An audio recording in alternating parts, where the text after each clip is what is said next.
What up, guys? Tired Dad here with another Tired Dad overview and review, full length. We've got Star Wars, the deck building game that we're going to talk about today. Let's go to the table and check it out.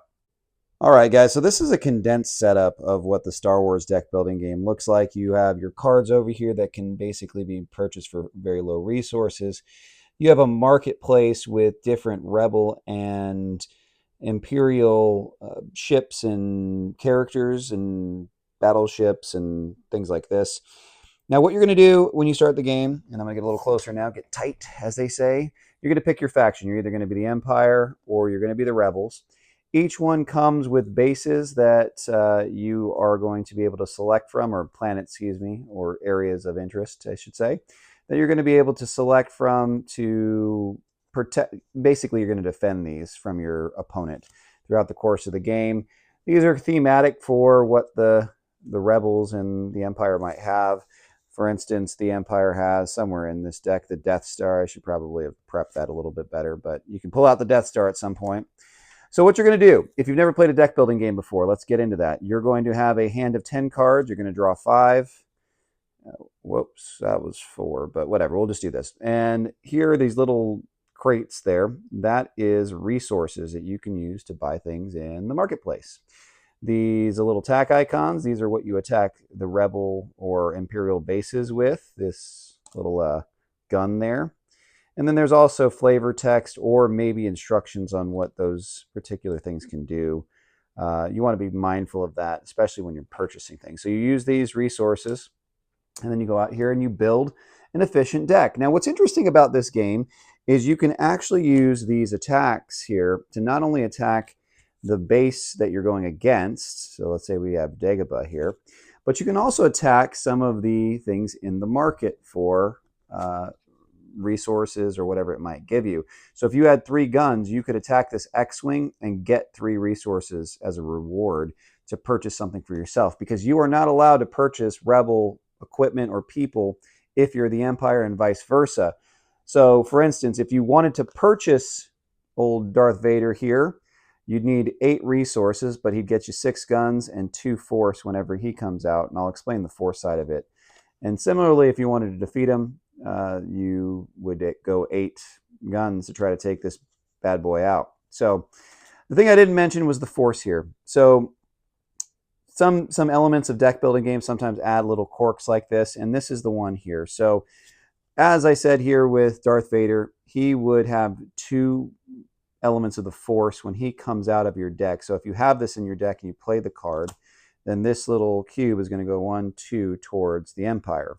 It does start off here in the Rebel side. So, the Rebels have an advantage. They're always going to have +1 resource until this marker moves. So there is intrinsic value in trying to get that thing moved over.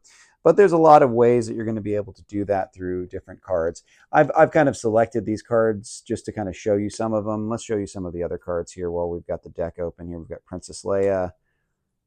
We've got Han Solo. We've got Boba Fett, Chewbacca. Let's see who else we got here. General Veers. Why was he there? Jabba the Hutt. You get the point. The art's really cool.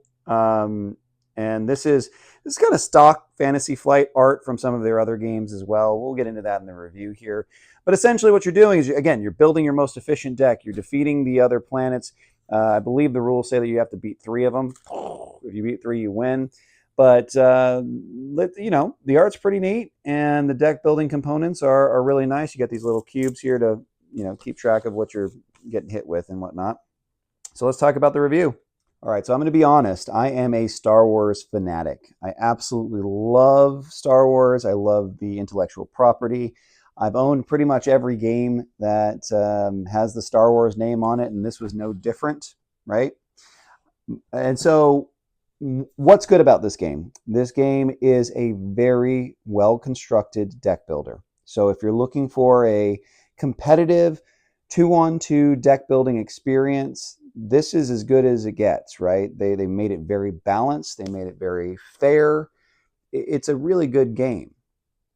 But if you're buying this game because of this name here, Star Wars, then you may be left a little disappointed, because the theme of the game isn't quite as present as you might feel in other Star Wars games that I will talk about at other points in time.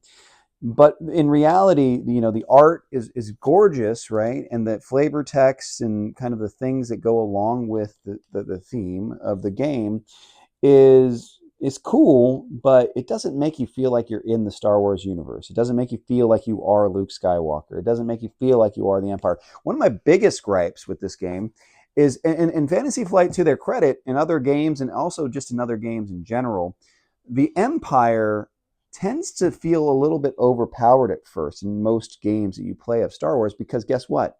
The Empire was overpowered when the movies started.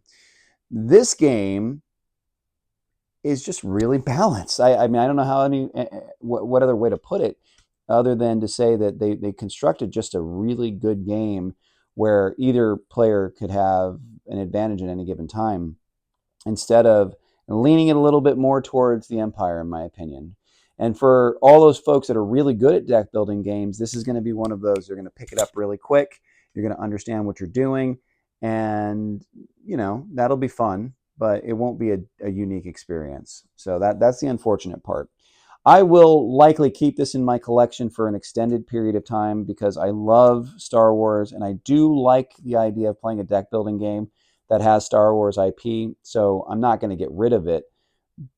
But again, if you're looking at it on the shelf or considering buying this one just doesn't really scratch that thematic itch, if you will. So I hate saying that, but again, happy I own it, and we'll definitely be keeping it. But you may look elsewhere for theme for Star Wars, and we'll talk about that in other videos. So if you've gotten this far, thank you so much. Please subscribe if you're not subscribed. Like and comment. Tell me what you think. Tell me if I'm an idiot. I don't know. Maybe I'm wrong about this one, but love to hear what you have to say. And thank you all so much.